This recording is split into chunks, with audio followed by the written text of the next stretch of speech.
Hello Aries, Sun, Moon, Rising, and Venus signs. Kamusta po kayo? Sana po'y nasa mabuti kayong kalagayan. Welcome back po sa Star Tarot. Kung bago kayo rito, welcome din kayo. Thank you sa inyong suporta. I truly appreciate it and God bless you all. Tingnan natin ang mga messages ninyo for November 14. Unang message ninyo, tumalon, renew. Ayan, nature continuously renews itself year after year. And ngayon, kayo din ang inaanyayahan dito na mag-renew din kayo ng sarili ninyo. No, parang kailangan ninyo dito na magmuni-muni kayo. Kailangan ninyo na mag-step back a little kayo sa kung ano man ang inyong pinagkakaabalahan at pag-isip-isipan ninyo ang mga nangyayari, no? Parang it's time for you to re-evaluate the things that are happening sa buhay ninyo. Ano ang mga nagiging epekto ng mga desisyon ninyo? Ano yung mga nangyayari ngayon sa buhay ninyo? Ano pa yung mga kailangan ninyong gawin para mas mag-improve pa ang inyong sitwasyon, no? Something like that, no? At on a spiritual level din, no? You need to figure out din kung ano yung mga bagay or mga naiisip ninyo, nararamdaman ninyo na hindi naman talaga necessary sa sarili ninyo na i-keep ninyo. You need to let go of something. You need to release something dito, Aries, no? So, what else? We have caution. Ayan. Tread softly so as not to disturb the woodland floor. So, kailangan ninyo dito na dahan-dahan ang approach, no? Be cautious sa mga gagawin ninyo, sa mga bawat steps na gagawin ninyo sa endeavor na pinagkakaabalahan ninyo or pagkakaabalahan ninyo around this time. Maging maingat din kayo sa pakikipag-usap sa ibang tao. Make sure that you are not sharing information na maaaring magamit ng iba against you, no? Yung mga ganon. So, mag-iingat din kayo, okay? Light, ayan. Look to the space between the trees for answers. Ayan. So, maaaring ang iba sa inyo dito, may mga katanungan, ano? Maaaring nagtatanong kayo sa sarili ninyo, nagtatanong kayo sa divine universe, no? May mga bakit kayo sa isip ninyo, no? Na hindi ninyo nahahanapan ng sagot. So, maaari din, no? Maaari din na yung panawagan sa inyo dito na mag-renew kayo ng sarili ninyo, reflect kayo, you know, that is going to give you, no, the answers that you are seeking, no? Maaring dyan sa pagmumuni-muni ninyo, dyan pumasok, no, yung enlightenment, dyan pumasok yung clarity, yung answers na hinahanap ninyo. Kaya, napakahalaga din talaga, Aries, no, na magmuni-muni kayo. Take advantage of that, reminder sa inyo, no? Before ninyo makalimutan ulit. 'Di ba? Gawin niyo na 'yan. Make time na for yourself para makapagmuni-muni kayo. We have weed. Ayan. Don't tolerate less than you deserve. Ayan. So, parang boundaries, no? Ang panawagan nito sa inyo, Aries. It's time for you to create personal boundary. Kasi maaaring ang iba sa inyo dito, sa sobrang bait ninyo, Aries, lagi na lang kayong sumusunod sa kung ano yung or lagi na lang ninyong tinatanggap kung ano man ang ginagawa ng ibang tao sa iyo, kung ano man ang sinasabi nila sa iyo. Maaring oo lang kayo ng oo, bow lang kayo ng bow para wala lang gulo pagbibigyan ninyo, para walang magagalit, para ma-please ninyo ang lahat, no? Bow lang siguro kayo ng bow, no? So, this is a reminder for you na don't tolerate less than you deserve, no? Kung ano ang para sa iyo, yun lang. If you want or you feel like saying no, then say no, no? Kapag pag nasa isip ninyo na no kayo, make sure na ang nilalabas talaga sa bibig ninyo is no, 'di ba? Kasi minsan tayo, no? Siguro ang iba sa inyo sa sobrang kabaitan ninyo, yung isip ninyo nagsasabi ng no talaga, pero yung sinasabi ninyo yes, para hindi kayo, para hindi ninyo ma-frustrate yung ibang tao, hindi ninyo bigyan ng sama ng loob, no? Kayo yung laging nag-a-adjust, kayo yung laging nagbibigay, even if maaring sobra-sobra na, even if hindi naman na dapat, diba? So, yun, personal boundaries, napakahalaga na gawin na ninyo yan sa sarili ninyo sa ngayon, nang para sa gayon, alam mo yon, maturuan ninyo ang mga tao sa paligid ninyo na respetuhin kayo, 'di ba? Yung tignan din naman nila yung worth mo, yung ganun ba, no? At nagpapalakas din ng relationship yan, kahit anong klaseng relationship, yung boundaries, no? It helps to strengthen your relationship with other people. So we have present and journey into the garden to escape the two eternities, the past and the future. Ayan. So this is a reminder for you, Aries, no, na mag-focus tayo sa kung ano ang meron ngayon instead of focusing on what is in the future or focusing on what is in the past already. Kasi wala tayong control over the past nor the future, no? Yung control natin, yung kapangyarihan natin, no, na gawin ang magagawa natin is the present moment, yung ngayon, no? Kaya yun din ang panawagan sa inyo, na be present in the here and now. Joy, ayan, make time for the little things today. Ayan, mag-enjoy naman kayo, mag-unwind naman kayo, no? Hindi kayo puro lang trabaho, hindi kayo puro obligasyon, responsibilidad lang ang pinagpupukosan ninyo. Give yourself time to enjoy even the little things lang, even the simple things lang, 'di ba? Yung mga ganon, Aries. Nasa gayon, magkaroon lang kayo ng balanse, 'di ba? Mas maganda ang balanse ang buhay. Nang sa gayon, masaya lang, chillin lang, cool lang, 'di ba? Nabibigyan ng oras ang bawat parte ng buhay, yung mga ganon. So, good luck! And that's all I have for you for today. I hope nakatulong ang mga mensaheng ito in some way. Thank you for watching. Love and light. Namaste. Hello Leo, Sun, Moon, Rising, and Venus signs. Kamusta po kayo? Sana po'y nasa mabuti kayong kalagayan. Welcome back po sa Star Tarot.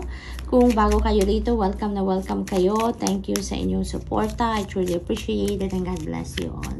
Tignan natin ang mga messages ninyo po for November 14 for Leo.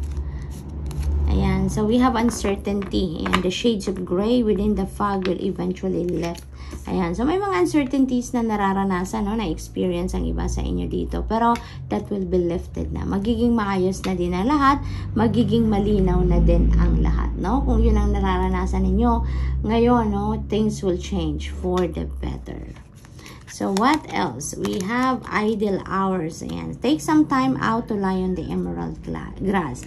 Ayan. So, maaring ano na kayo ngayon, exhausted, pagod na, maaring ganon, ano? At iniimbitahan kayo dito na mag-ano muna kayo, mag-chill muna kayo, magpahinga muna kayo, mag-step back muna kayo, ng kahit konting oras lang doon sa kung anong pinagkakaabalahan ninyo, no? Importanteng magpahinga, importanteng magkaroon kayo ng time to breathe, no? Nang sa gayon, mas magiging productive ka, mas magiging efficient ka, mas magiging malinaw ang inyong isipan, no? Ang inyong mga nararamdaman, mas magaang, kumbaga, ang pagdala ninyo sa buhay, kumbaga, sa journey ninyo, no? Yun ang invitation para sa inyo. Time out muna, kahit saglit lang. Spend time with nature.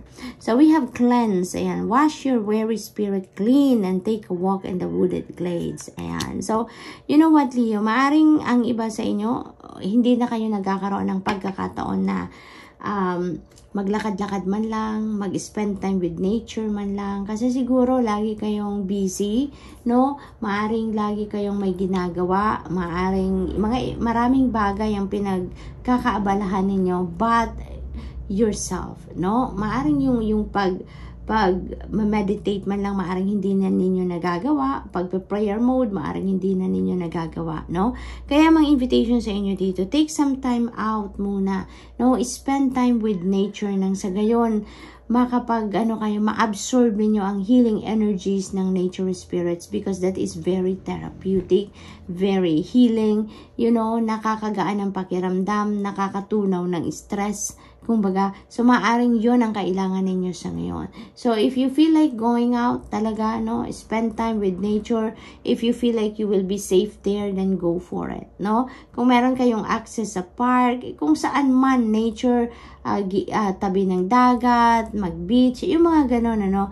Kung meron kayong mga plans na ganyan, go for it, no? Kung pagpaplanuhan nyo pa lang naman, make sure na you are safe din, ano? You will be safe sa kung saan kayo pupunta. Okay, Leo, yun din ang mas mahalaga. Alright? So, what else?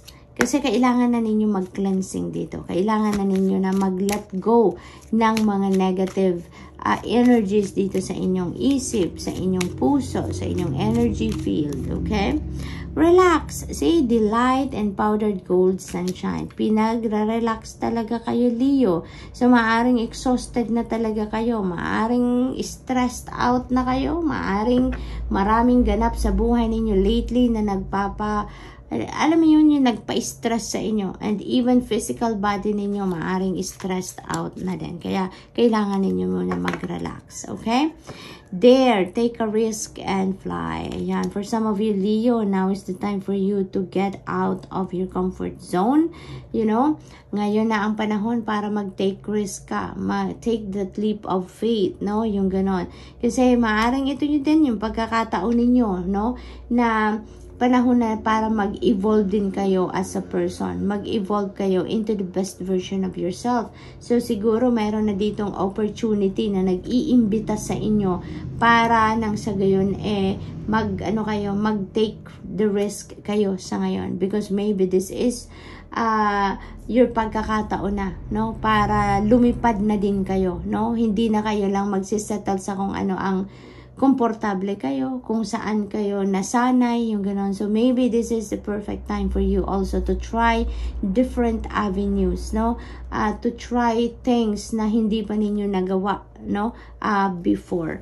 So, what else? We have self-care. Ayan, tend to your garden, Leo. Yun talaga ang panawagan sa iyo. 1, 2, 3. You know? So, siguro, pakiramdam ko dito na stress kayo. Na-stress kayo. Hindi lang physically, mentally, emotionally din. Siguro na-stress kayo lately, Leo. Kaya, ang panawagan dito talaga mag-self-care kayo. Bigyan ninyo ng oras, pagkakataon ng sarili ninyong makabawi, makapag-rejuvenate and recuperate and recharge, no? Around this time. So before you move on to another endeavor, before you start another beginning sa buhay ninyo, kung anumang mga activities yan or plans yan, you know, mag-relax muna kayo, mag-recharge muna kayo, mag-rejuvenate and recuperate muna kayo. Nang sa gayon, handa kayo sa mga challenges na maaari ninyong ma-encounter along that new journey. Okay, Leo? So that's all I have for you for today. I hope nakatulong ang mga mensaheng ito in some way. Thank you for watching. Love and light. Namaste. Hello, Sagittarius, Sun, Moon, Rising, and Venus signs. Kamusta kayo? Sana po nasa mabuti kayong kalagayan. Welcome back po sa Star Tarot. Kung bago kayo rito, welcome din kayo. Thank you sa inyong support. I truly appreciate it. And God bless you all. Tingnan natin ang mga messages ninyo for November 14. Paunang mensahe ni Sag ay adventure. Ayan. Live wild and free. Ayan. Maaaring ang iba sa inyo dito ngayon mag-adventure. Maybe you are embarking on a new adventure dito sa buhay. Mga bagong bagay na susubukan. Maaari din na may mga lugar kayong pupuntahan na siguro before hindi pa ninyo napupuntahan or takot kayong puntahan pero ngayon susubukan ninyo, no? Maaari din na ang iba sa inyo dito is going to take risk, no? You are taking a leap of faith dito. Lalong-lalo na siguro sa mga plans ninyo, no? We also have grounded and keep to your roots and stand taller than the trees. Ayan, keep grounded. So most likely talaga, Sag, siguro pagod kayo at kailangan nyo na talaga na ma-ground din yung muli ang sarili ninyo. Because maybe there are already imbalances happening sa buhay ninyo.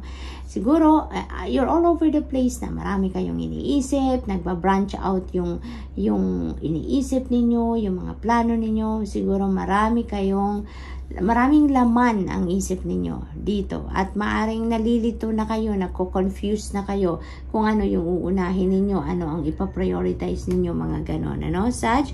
Kaya, ground yourself. Kailangan ninyo yan para maibalik ninyo ang balanse sa sarili ninyo. Mag-reflect kayo, mag-prayer mode kayo, mag-muni-muni kayo. Okay? We also have hope. Ayan, idea. Like a single acorn can start a wondrous forest. Ayan. So, may pag-asa. No? May pag-asa. Huwag kayong mawala ng pag-asa. Don't despair.